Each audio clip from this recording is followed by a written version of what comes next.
persuade you to take a sandwich with you, sir? I'll get drive-through. With Val, when you're working with him, you're really not sure what's going to come at you. Everything around him is an event. Figured it out yet? What's that? Who's the best pilot? First time I met him, I thought he was awesome. I think we might be about to get in trouble. Val Kilmer, now on Biography.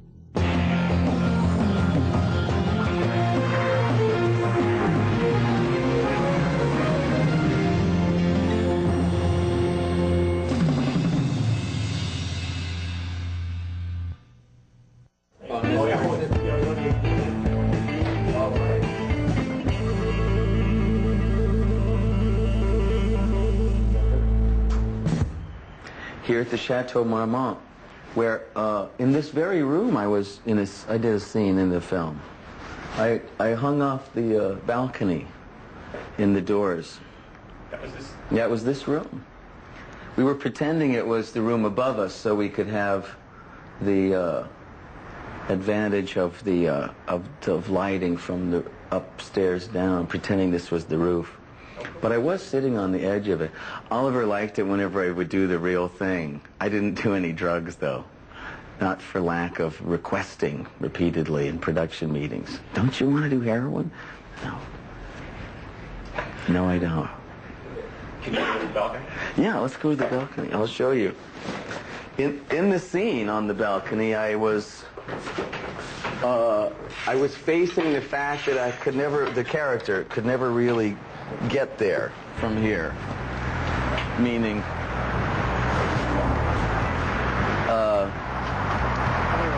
could never really make it. You know, that as a poet or an aspiring poet, he knew that it just maybe was corrupted, the times were corrupted, he could never really get there. Live on the edge, baby! So I was sitting on the edge here, kind of realizing it was never going to happen. Poor Meg, she didn't know what the hell I was talking about. I want you to come back in here this minute, Jim Morrison. I am not going to kill myself for you. No! Cam, where you? Cam, get back inside. Cam, Here, come over here. This is where Jim Morrison used to hang out. Right there. That's Bungalow 1. And I had my son's 5th birthday party there. That was a bad joke I made, that the last time that many young people were in Bungalow 1 was when Morrison stayed there. It's true. It was right before he went to Paris. He was living in there. They were finishing up the LA Woman record. Still the same building down around the corner where they had their offices. Yeah. What else? Now I'm working down the street. I'm doing a play right down there at the Kodak Theater. It's very strange to do a play here. A musical at that. Last time I did a musical, cardboard was used in the scenery. Where was that? Chatsworth High School. Yeah. So you were a chancellor? I was chancellor.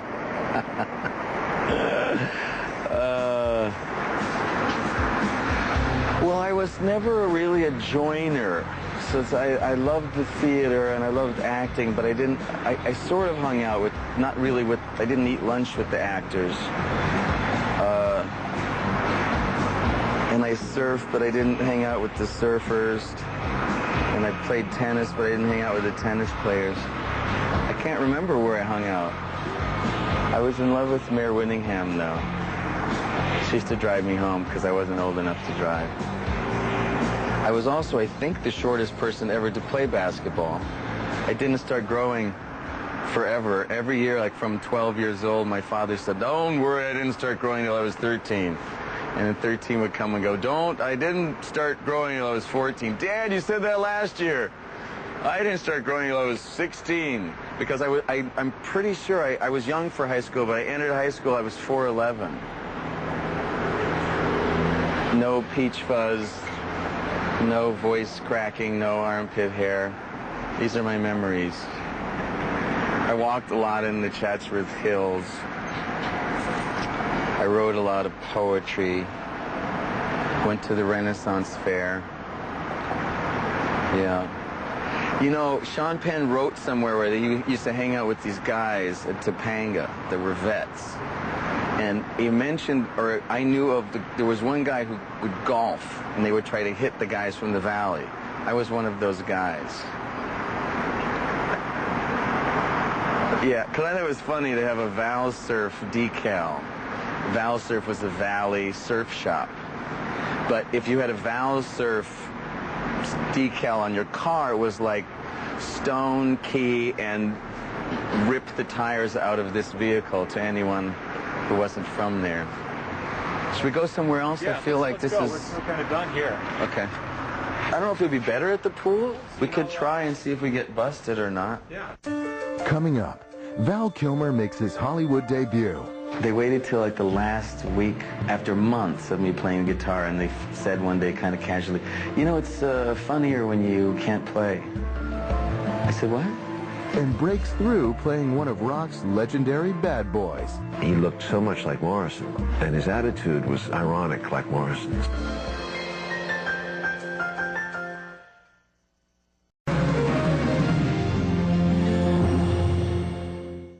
Top Secret. That's what it was, right? Top Secret. Oh, my God. I think that's the first time I saw him. Was that the first movie he did? Because you all would know. Well, when I saw that, I was like, well, this is the most talented actor I've ever seen in my life. Because he's hilarious and dead-on serious, and singing and dancing and moving and everything is dead-on perfect. Perfect. Look, I'm not the first guy who fell in love with a girl he met in a restaurant who then turned out to be the daughter of a kidnapped scientist, only to lose her to her childhood lover who she'd last seen on a deserted island, and who turned out 15 years later to be the leader of the French underground. I know it. It all sounds like some bad movie.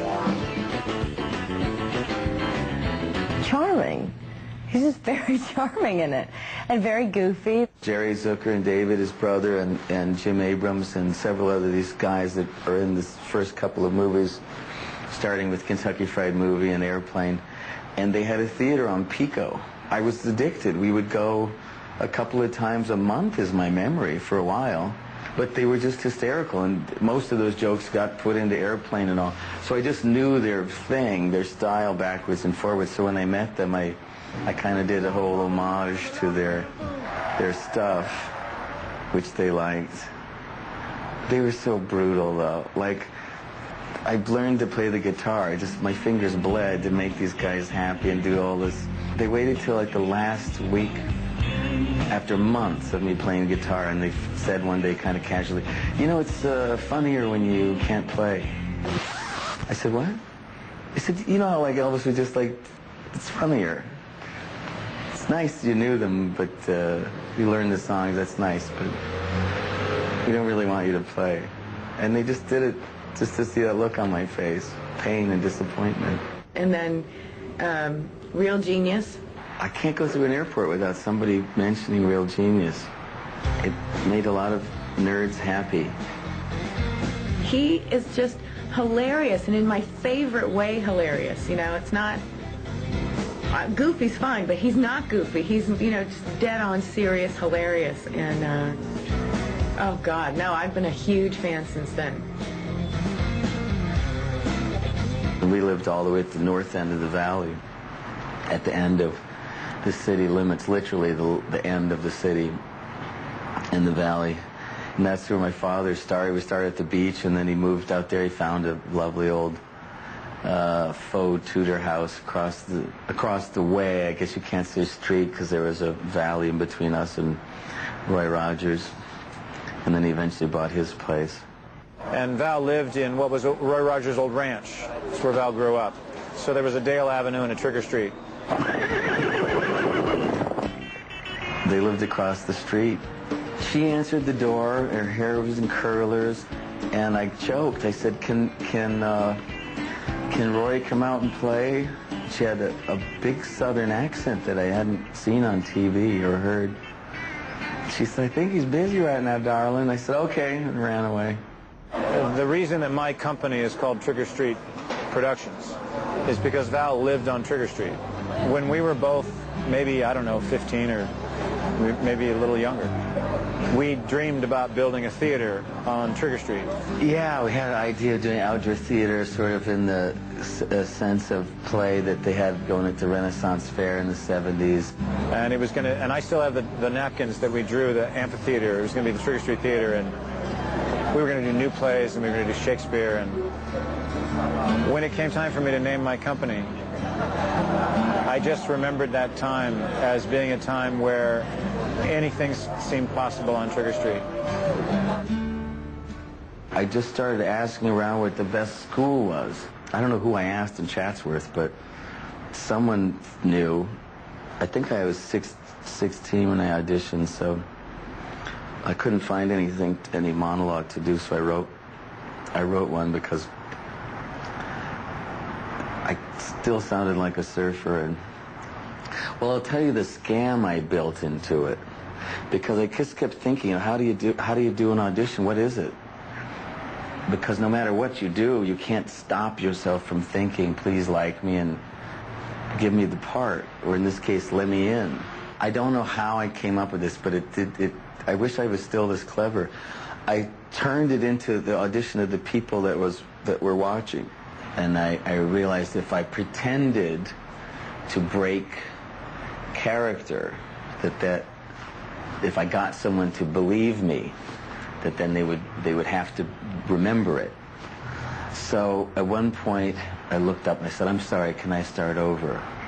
Hoping someone would say, yes, please. And it was Marion Seldes, who was very theatrical. She said, oh yes, darling, do it, oh yes, please. And she started like chewing on her lip and everything. And I said no, and that's the point, because we could never start over. And then I went back to quoting what this woman was saying.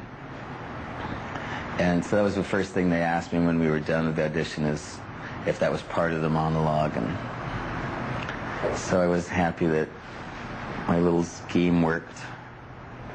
Val had gone to Juilliard right after high school. It took me 2 years to get the message, but he kept writing me letters saying, you've got to come to school if you're serious. If you want to study, if you want to be a good theater actor, this is what you have to do. And it was really Val that insisted and helped me make the decision to go to Juilliard. I did that? It's my fault. The main thing with Juilliard was learning how to learn, that there are rules and laws and principles to the creative process and to life.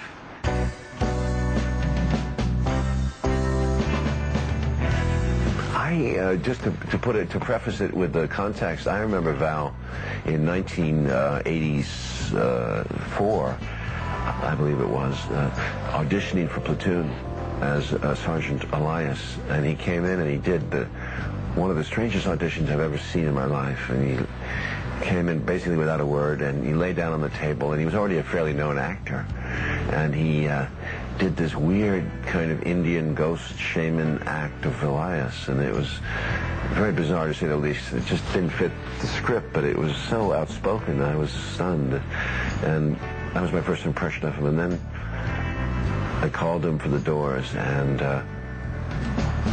he looked so much like Morrison, and his attitude was ironic like Morrison's. They really were, in some ways, the first punk band. They had a sense through Morrison of what real theater is. It's a scary role. It's a huge role. Every shot is on you. You carry every scene in some way. You have to be Jim Morrison night and day. So at one point, Val was wearing leather pants, and he was sleeping Jim Morrison, being Jim Morrison. And truly a flaky side came out of him, a beautiful flaky side, which I still see today, which is great. Oliver's a very thorough director. He's a dynamic character, and he's demanding, and I don't know if if his style is the right way, but it certainly has produced some of the best performances of every actor that's worked for him. Certainly is true in my career. Up next, Kilmer reteams with Stone for an epic with star power. We just started in right away making jokes and goofing like a sort of perfectly dysfunctional family that Oliver Stone was so proud to have assembled. He called us the Addams Family of ancient literature.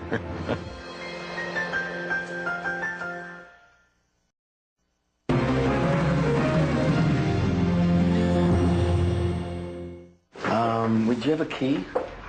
Yes, it's right there. Yeah, I've got a key. Because that'll get us into the pool. Oh, okay. No one will be there. I'll be the key cat. Actually, last time I was in there was with Robert. Well, I did a photo shoot and Robert Downey Jr. came by because we just acted together. It's the last time I was in that room. Yeah. Now, I heard that you gained a bunch of weight to play Philip of Macedonia. Yeah. But then in Kiss Kiss Bang Bang, your character was very GQ, and you had to like suddenly drop a bunch of weight. Yeah, it was hell. It's still hell. It's hard being heavy. It really hurts. My back hurt all the time. It hurts to have girls not look at you, too. And we just... Come on. You guys might have to take the next one down. What floor are you up to? P. You have the key? Yeah. Robert. It's Val. I'm in the same room that you came by and visited when I was taking pictures. I just thought I'd mention that. Well, I'm sure this isn't news to you that he's,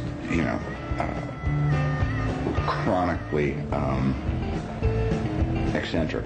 I'm just on my feet again after my back went out because of Moses. I blame Moses for everything now. It's pretty fun just following him around. Yeah, I did a lot of filming here with the high-definition camera I was experimenting with. Well, this was still when it was 33 frames. Maybe we can find a dry pad and talk here. My son sort of learned to swim in that pool. It's my home away from home. And that's where Jim Morrison did a lot of bad things. Should we sit here?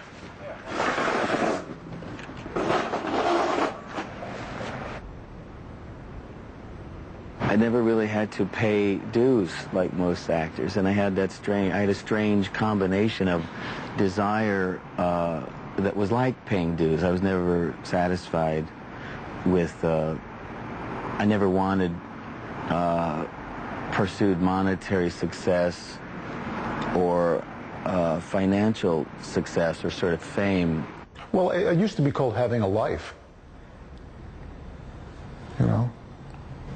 You can see how he could get obsessed with his characters, and he can get mad, as we all can, but he's really, he did all of his work becoming an actor, and he's got a deep-rooted, essence of like the artist, and he's not just a guy who wants to be an actor. He understands the work of it, and he does it. Working with Oliver Stone again, and Colin Farrell, who I love, and 30 other just as crazy Irishmen as he, and Angelina Jolie in this giant dream of Oliver Stone's of Alexander. We just finished that. 3 continents and 6 months, and it was just fantastic. And I promise you'll conquer death! The gods have a way of punishing such pride. No man or woman can be too powerful or too beautiful without disaster befalling. In my heart, I knew he'd be a great Philip right away because he'd played Alexander for me, and as Jim Morrison, that was my version of Alexander as a younger man, in a sense. I think Oliver was having a lot more fun when we did The Doors. He was staying up late and getting up early on the doors, and this time he was staying up late and getting up early but complaining about it. It was great to see Colin look at Val the first time, just the way he looked at him like a curious dog looking at another dog, you know. But fascinated because he recognized, and most actors recognize in Val there's something different than meets the eye. All my life I've waited for Greeks to grovel with respect for Macedonia. Today is that day. He'd called, and we were about to play husband and wife, and he was lovely. He was very professional. He called as if, you know, he was Philip and I was Olympias, and he was saying hi and welcoming me to Morocco. The first day, I mean, the first scene in the film that they have together, he comes in drunken and rapes her. And it was very violent, and he was going to choke me and attack me. And I remember in the middle of one thing where he was choking me, and he was so in character and so angry, but my top had fallen, and somehow in the middle of everything he was doing, he picked it up and covered me on camera. And that just says something. He was going to protect my modesty in the middle of this really violent rape scene, very much in character, but somehow he did that. So we're beginning in a, you know, strangely intimate circumstances. And so we just started in right away making jokes and goofing like the sort of perfectly dysfunctional family that Oliver Stone was so proud to have assembled. He called us the Addams family of ancient literature. Me, Colin, and Angie. We just had a ball. He sent me a snake as a welcome gift that turned out to be poisonous. How do you know it's poison? But I still was very happy, so thank you, Val. I would not do that. Some driver told her that in Morocco. What do they know? I think we might be about to get in trouble. Oh. Okay, maybe we should walk back up to our room. Hi. How are you? One of the other guests would like to use the pool. Is that okay? It's getting dark anyway, isn't it? Oh, someone wants to swim? Yeah, we ought to. Oh. It's okay, all our sweats are wet. Coming up, Val chooses some fitting roles. He felt perfect for the character he wanted to play. He had that ice quality to him. I regret ever complaining about the bat suit because people still ask me about it. It is living hell, which my compatriots would or have corroborated. It just hurts.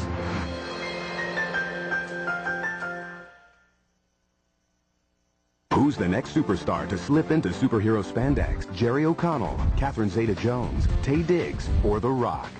Log on to Newsweek.com to cast your vote in the Newsweek Who's Next poll. The results will be revealed at the end of this program. He was doing a play called Slab Boys in New York.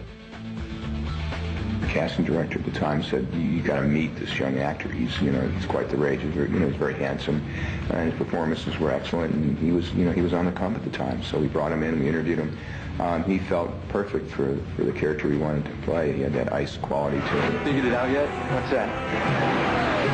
Who's the best pilot? Well, we went through the flight school. We went through the jams through flight school as much as we could handle. The actors had to go through a lot to become those fighter pilots, because we actually filmed them in the cockpit and got some great footage of them flying in the back seat of an F-14, which was quite a thrill for everybody. We went out on the aircraft carriers. They were running maneuvers. In fact, one of the aircraft carriers that we used in the movie left mysteriously. We had to get another one or get permission to use another one because they went off on this secret mission when they were flying air cover for the F-111s when we bombed Libya. I don't like you because you're unsafe. That's right. When you get Val on a movie, you know he's going to put 110% effort into creating something that's unique and special, that audiences can really enjoy. And, when you put somebody in front of an audience on a 100-foot screen, it doesn't lie. The camera doesn't lie. It shows you right into your soul.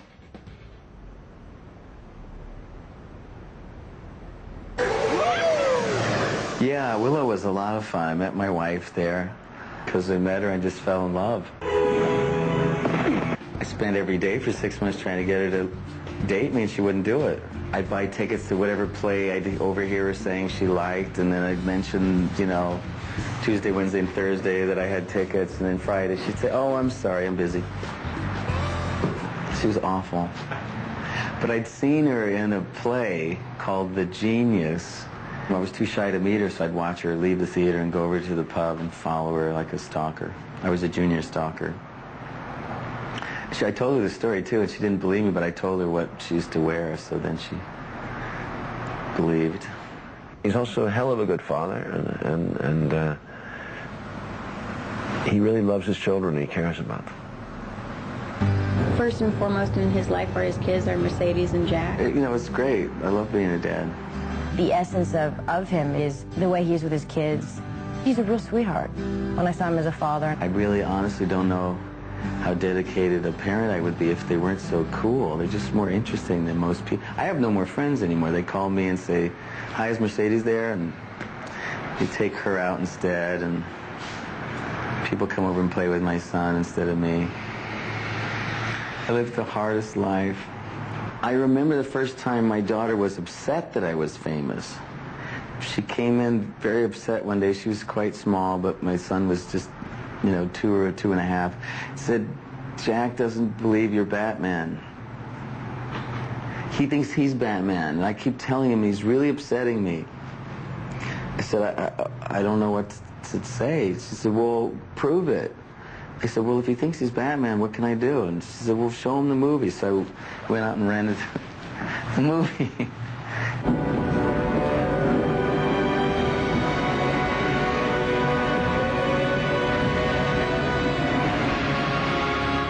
And so my son, I don't know how, he was like 2.5 years old, but he was sitting there watching the movie like this.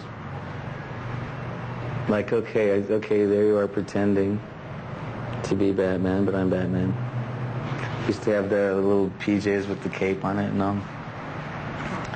I thought it was because of me, but he had no interest in me being Batman. I regret ever complaining about the bat suit because people still ask me about it.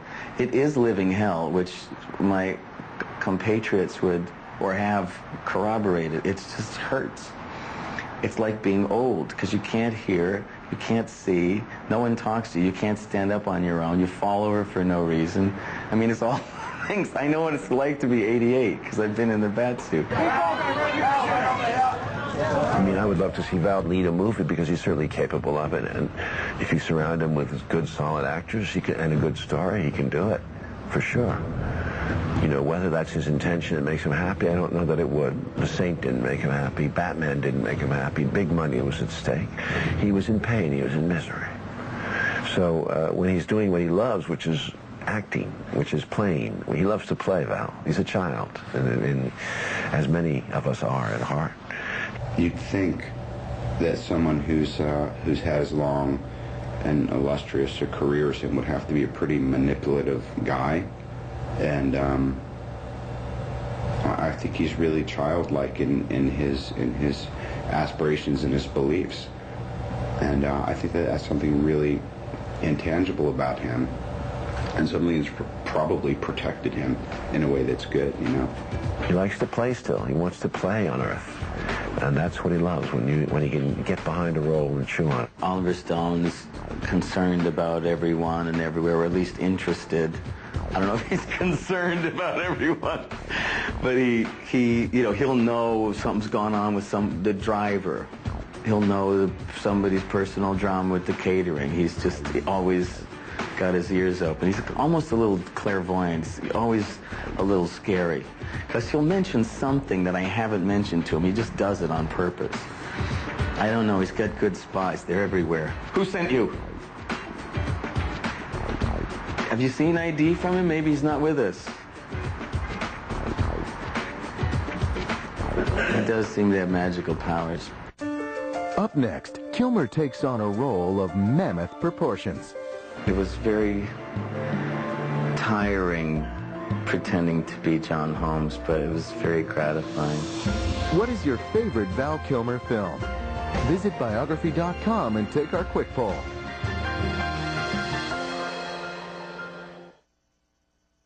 My mother... I tried to escape the chateau, but there's a Bermuda Triangle lodged underneath this hotel. I think it might be Hotel California. You can check in, but you can't check out. Actually, I'm one of the few living actors they asked to leave. Usually you have to die to leave here. They didn't ask me to leave. It just took longer and longer to get room service. Thank you. I think that several impromptu parties, well, there's limited parking space. I think they thought a lot more was happening in that room than really was. Maybe they read the Wonderland script and got nervous. We were shooting the first scene that I was in, I think, yeah, in this hotel suite where Sharon is visiting John after he's been arrested, and he's at the, Bonaventure Hotel with the police, and he grabs Sharon, pulls her into the bathroom, and we did a scene. Okay. And he is trying to convince her to enter the witness protection program, and that he and his 19-year-old girlfriend are going to go off with the wife who's going to take care of them like she has been doing. They're going to put me in the witness protection program if I tell them everything I told you, except I told them I'm not saying anything about anything unless all three of us can go. All three of us? And they agreed. Who's all three of us? You, me, and Don. We can go tomorrow. Camera was just on me, and he kept improvising things that were dead on perfect. Perfect. No, there are tricks you can do as an actor to get a reaction from your fellow actor. She was so tough in it. It was just wonderful working with her. The writer-director, James Cox, was there. It's like, so good. And every single time we did it, Val said something else and something different. But they were all perfect and could have been used. He's always doing something interesting. I mean, both in his choices and in what he does on camera. He's always interesting, and it's always truthful. He's got elegance when he wants. He's got swabbishness when he wants. And it's up to the director as well as the writer to bring him up, bring him out, bring those other sides of him out. Whatever role he takes on, he becomes the character, and you love watching him do it. It's pretty exceptional working with Val because he's so committed to his creative process and to whatever character he's playing. I think he's probably the closest to a method actor that I've ever worked with. They're really tricks, but some of them are in the movie where you just do something to get a reaction. No, Sharon, it's okay. They've got people that can come and pack you. No, John, no, I am not going into the witness protection program with you. That's that. John Holmes was, ultimately a very sick man who hurt a lot of people. Lisa, who played his wife, that woman never stopped loving who the guy really was. Hi, Sharon. Thanks. She had to stop being around him like you have to do with a drug addict. But she never stopped caring about him. She still went to go visit him in the hospital here in Los Angeles. And so we would just riff off of that kind of dynamic of relationship. We started doing this thing. I don't want to call it a bit, but it kind of was. It was funny and dead on serious all at the same time, and it was so perfect because for us it was just their relationship in a nutshell. Sharon, just be cool, okay? Please. And it was, he'd walk into the kitchen and say, gosh, I really feel like an apple pie. And she'd say, John, it's 3 in the morning. I'm not going to do it. Okay, but no crust. I can make a pie, but I only apple pie, because I only have apples. I don't have other fruits, so I can just make apple pie. And it won't be with the pastry crust. It's going to be with, just bleached flour. Like, she's going to... I don't know why, but to us, that was sort of their relationship in a nutshell, which was, I need everything in the world from you, and it was all right, but, just a little, not all of everything. It was very tiring pretending to be John Holmes, but it was very gratifying. I guess one of the worst things about the schedule was my son was playing soccer, and inevitably I'd have some Friday night shoot. I get home covered in blood and fake cocaine on my neck, and I try to wipe it off, and I'd sleep an hour and get up and go watch him play soccer. One day I was sitting there My ear felt like that, and it was all full of blood, and I just felt so sorry for him. Could you fill it with water, please? It's not really going good out here. Okay. Please. I completely appreciate someone who is totally committed to the project. And he wasn't totally committed to Val Kilmer's portrayal of John Holmes. He was committed to this story, to the point of brought on his own, this photographer who's a great artist, Ali, who was documenting in still photography the making of this movie. I was doing a lot of art with a friend of mine. The idea was to make a book of this very short shoot, very incredible cast. What to call them, these books he makes of what's happening in his life experience with the cutouts. I mean, basically it looks like 200 pages of ransom note. We got more caught up in the art project and printing the photos of each day's shoot and making collages out of them, and we never quite got around to the book. And put together this great show, these great photos and collages of photos, and then, you know, Val splattered them with blood or red paint and then wrote parts of the script onto it. Really amazing. He's always tweaking on something that's evocative, and I would have thought he was a lot more shallow than that. He's one of these artists who is constantly searching, who can't shut his creative side off. You know, there's no explaining how he does what he does. There's no, he just does it. He's a real artist. See, it's not about finding out what you're doing. It's about doing it and finding out variations. Burgers are here. Do you need someone to sign that? Up next. I'd heard that he could be somewhat difficult. He offended people. The first time I met him, I thought he was...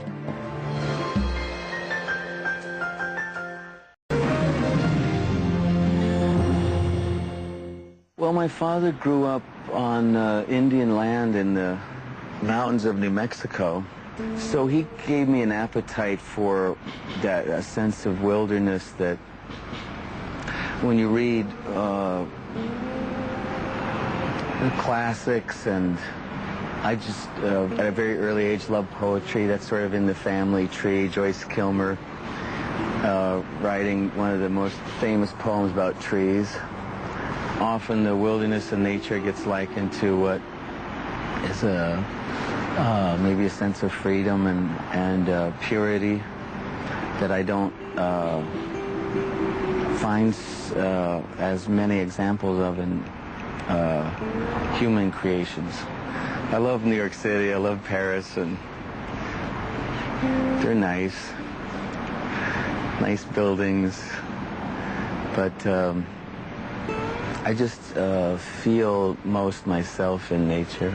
Africa to me is a freedom, and it's also the birthplace of humanity, and there's something that's so rich and inspiring about the simple things there.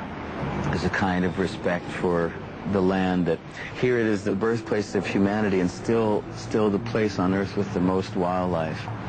It's quickly being destroyed. My name is Val Kilmer.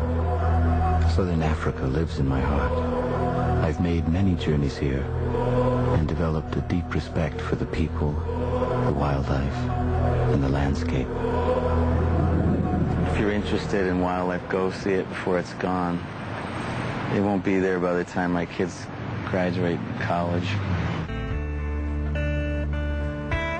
You know, I'd heard, you know, Hollywood always has its stories, and I'd heard that he could be somewhat difficult. The first time I met him, I thought he was... And that was Val's problem. He was a little bit elitist at the early stages of his life, so he offended people by being hard to understand. Misunderstood, if you want. Did you enjoy the show? No, not at all. Hated the whole thing? So I was a little nervous, but I didn't find him that way at all. I don't believe any stories I've heard about actors. I found him very, very undemanding. Some actors are demanding. That's true. People will assign someone with the label difficult if they just didn't agree with them, or they didn't think they were treated with enough respect from that actor, or everyone has different reasons for calling someone difficult. He was always very acerbic would be on the doors at the end. It ended badly, unfortunately, although I loved working with him. I really loved working with him. I think words were said that were unnecessary, and it was harsh. And I was hurt, and I let my feelings be hurt for several years. He came up to my office, he said, I want to work with you again, and I'm sorry that I behaved that way before because I was that person, and I'm sorry. And frankly, I thought that was very manly of him and very, you know, straightforward. And I always found Val straightforward, and he grew through it.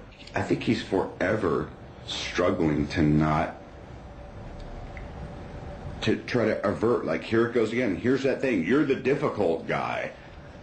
No, he's not. He was like in the bathroom and they call you know, it's like that self-fulfilling prophecy. So I think he was like, oh my God, I'm about to be difficult guy again, but I'm also a difficult hungry guy, so I better eat something. And then he, like, you know, ran up, and of course he almost choked to death trying to do the right thing. It says something about trying to do the right thing, doesn't it? It'll kill you. Mm-hmm.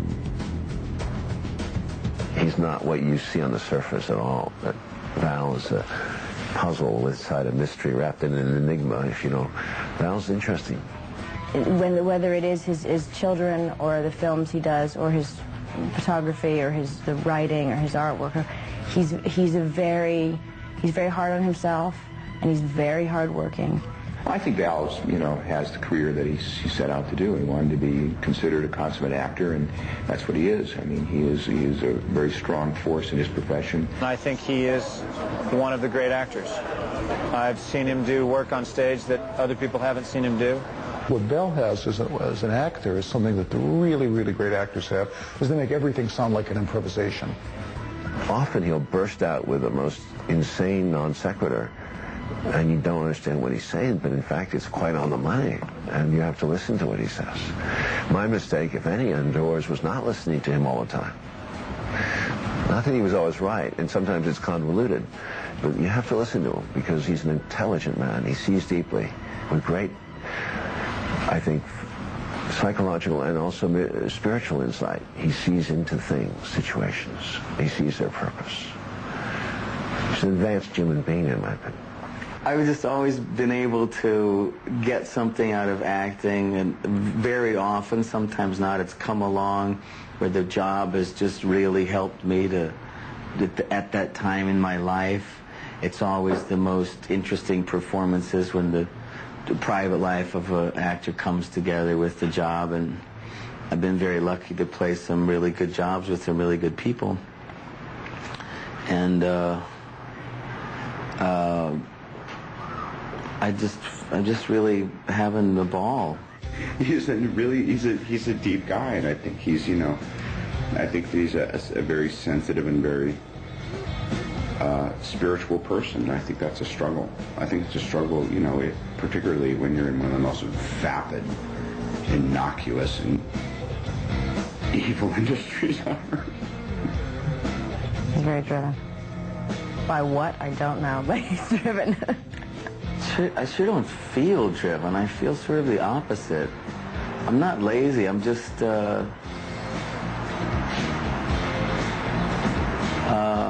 I can't say without laughing, but I really am trying to just be a better person. Maybe you can get a take where I'm not laughing.